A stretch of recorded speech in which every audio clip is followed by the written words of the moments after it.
Wow, this is cool. दोस्तों, ये बात आप सभी जानते हैं कि टेक्नोलॉजी में कितनी तेजी से एडवांसमेंट होता जा रहा है और ये भी कि किसी सदी की शुरुआत से इसने एक अलग ही गति पकड़ ली है। किसी जमाने में जो गाड़ियां अपने जमाने की टॉप कार्स कहलाती थी, आज हमें उनके नाम और निशान तक देखने को नहीं मिलते हैं। आजकल की गाड़ियों में दोस्तों इतने एडवांस फीचर्स आ गए हैं, लेकिन एक समय ऐसा भी था जब गाड़ियों में ये फीचर्स उनकी डिक्शनरी में दूर दूर तक नजर नहीं आते थे। न कोई पावर स्टीयरिंग और न ही कोई पावर विंडो। हम बात कर रहे हैं दोस्तों 90s के समय की उन शानदार गाड़ियों के बारे में जो कभी लोगों के दिलों पर राज किया करते थे। क्योंकि आज की इस वीडियो में हम आपकी 80s और 90s के दौर की कुछ मशहूर भारतीय कारों से रूबरू कराने जा रहे हैं, तो अपनी कुर्सियों की पेटी बांध लीजिए। प्रीमियर पद्मिनी एम्बेसडर की हमशक्ल दिखने वाली दोस्तों पद्मिनी एक विदेशी कंपनी की कार थी जिसको भारत में प्रीमियर मोटर्स द्वारा बनाने का काम किया जाता था। अगर बात करें इसके प्रोडक्शन की तो वो 1969 में शुरू हुआ था, जिस पर साल 2000 तक आते आते ब्रेक लग गया। लेकिन अपनी परफॉर्मेंस और माइलेज के दम पर इसे हिंदुस्तान के एम्बेसडर से भी ज्यादा पॉपुलैरिटी मिली। पद्मिनी कार की लोकप्रियता दोस्तों इतनी थी कि लोगों ने इसे सड़कों की रानी कहना शुरू कर दिया था। उस समय ये इतनी पॉपुलर हो चुके थे कि हिंदुस्तान के लगभग 50% मार्केट को इस अकेली कार ने कवर कर लिया था और बॉलीवुड की दुनिया पर राज करने वाले एक्टर्स के दिलों पर ये कार राज कर रही थी। लेकिन कहते हैं ना दोस्तों, हर किसी चीज का अंत जो है वो निश्चित है। उसी तरह कंपनी के चलते वाद विवाद की वजह से 2001 आने तक इसके प्रोडक्शन पर रोक लगा दी गई और धीरे धीरे गाड़ियों की दुनिया की रानी इस दुनिया से गायब हो गई। टाटा सियारा। दोस्तों, ये कहना गलत नहीं होगा कि टाटा सियारा ने अपने दौर में एक रियल एसयूवी का फील भारतीय ग्राहकों को दिया था। उस समय ये देश की पहली गाड़ी थी जिसमें electric window, auto AC, adjustable steering wheel और टोकोमीटर जैसे फीचर्स दिए गए थे। इसे टाटा मोटर्स ने बनाया था। टाटा सियारा उस वक्त की पहली गाड़ी थी जिसे टाटा मोटर्स के X2 प्लेटफॉर्म पर तैयार किया गया था। इसके अलावा दोस्तों इसमें कई ऐसे फीचर्स को शामिल किया गया था जो कि भारत में बनने वाली गाड़ियों में पहली बार देखने को मिले थे। इसके दमदार फीचर्स इसकी लोकप्रियता का मुख्य कारण थे। इसकी डिजाइन उस समय मार्केट में मिलने वाली गाड़ियों के डिजाइन से बिल्कुल ही अलग थी। इसके अंदर दोस्तों 3 दरवाजे थे और 2 बड़े बड़े ग्लास भी, जो कि आज महिंद्रा की थार और फोर्ड्स की गाड़ियों में देखने को मिलते हैं। इस एसयूवी से कंपनी ने 2.0 लीटर की क्षमता का डीजल इंजन इस्तेमाल किया था जो कि 63 HP की पावर जनरेट करता था। लेकिन इन सभी फीचर्स के होने के बावजूद टाटा की सियारा अपनी चोटी तक नहीं पहुंच पाई, जिसका सबसे बड़ा रीजन इसका महंगा रखरखाव और इसकी सर्विस बने थे। क्योंकि दोस्तों उस समय गाड़ियों की दुनिया में इसका प्राइस अपने चरम पर था और इसकी सर्विस भी अच्छी नहीं थी। और कुछ इन्हीं कारणों की वजह से साल 2003 में टाटा की इस गाड़ी को लोगों ने हमेशा के लिए टाटा कह दिया। हिंदुस्तान एम्बेसडर। दोस्तों, इस देश की धड़कन एम्बेसडर एक ऐसी कार थी जिस पर पास के नुक्कड़ पर छोटी सी दुकान चलाने वाले शर्मा जी भी बैठा करते थे और वही कार देश के प्रधानमंत्री राष्ट्रपति की भी सवारी हुआ करती थी। एम्बेसडर कार का किस्सा दोस्तों 1957 में पश्चिम बंगाल के उत्तरपाड़ा से शुरू हुआ था, जिसके जरिए हिंदुस्तान मोटर्स ने 60 और 70 के दशक में इस कार के बल पर बाजार में अपना दबदबा कायम किया। ऐसा बताया जाता है कि ये गाड़ी ब्रिटेन के मॉरिस एक्सपोर्ट सीरीज 3 कार के मॉडल से प्रेरणा लेकर तैयार की गई थी। एम्बेसडर पहली ऐसी कार थी जिसका निर्माण खुद भारत में किया गया था। वैसे आपको ये जान के दोस्तों हैरानी होगी कि उस समय भारत देश में इसे स्टेटस सिंबल भी माना जाता था और इसे किंग ऑफ इंडियन रोड का दर्जा भी मिला था। इसके कई नए मॉडल और वर्जन आए जिनमें mark 1, mark 2, mark 3, mark 4, Ambassador Nova, Ambassador 1800, ISZ बहुत ही प्रमुख गाड़ियाँ हैं।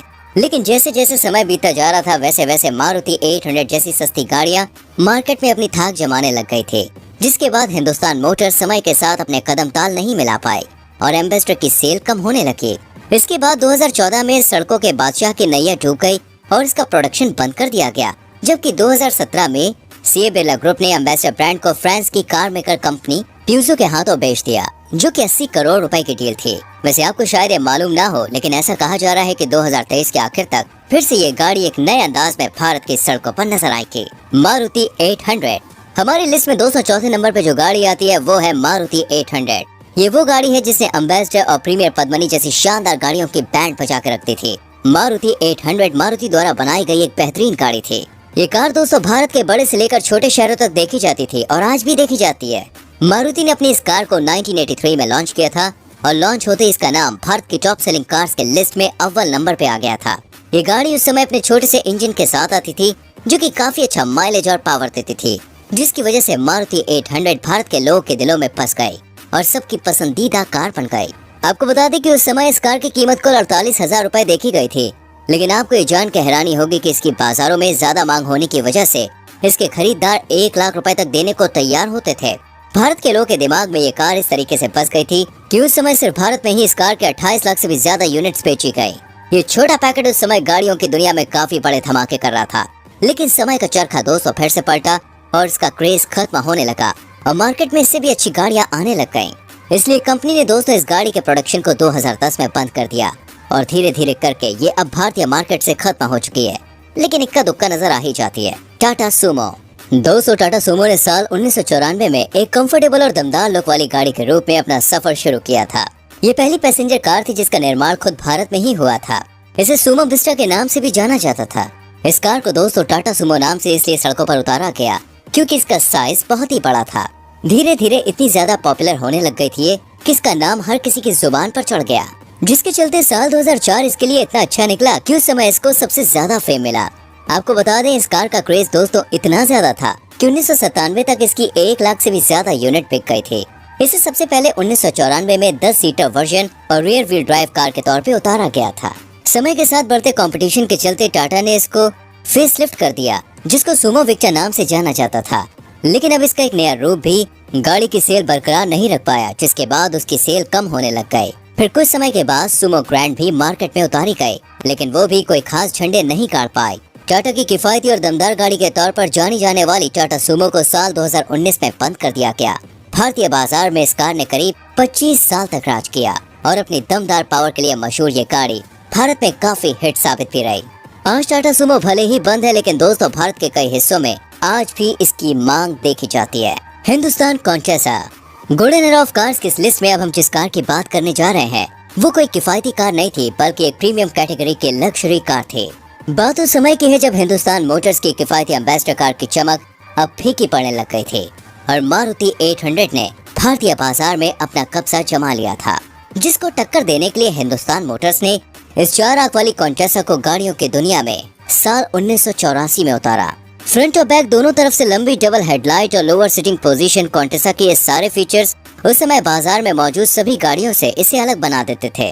कॉन्टेसा की सबसे बड़ी खासियत ये थी कि इसमें 800 सीसी वाला पेट्रोल इंजन और 2000 सीसी वाला डीजल इंजन था और यही खासियत आगे चलकर इस गाड़ी की कमजोरी भी बनी।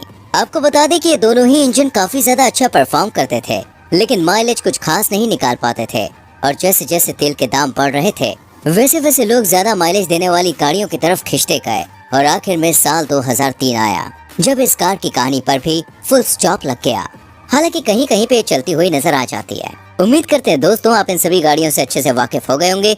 वैसे इनमें से कौन सी गाड़ी आपकी फेवरेट रही मुझे कमेंट करके जरूर बताना। वीडियो को लाइक और शेयर भी करना। आने वाली वीडियोस को देखने के लिए चैनल को सब्सक्राइब करके बेल आइकन प्रेस करें, जिससे आने वाली वीडियोस आपसे मिस ना हो। मिलते हैं अगली वीडियो में, तब तक के लिए अपना ख्याल रखें। Bye bye, take care.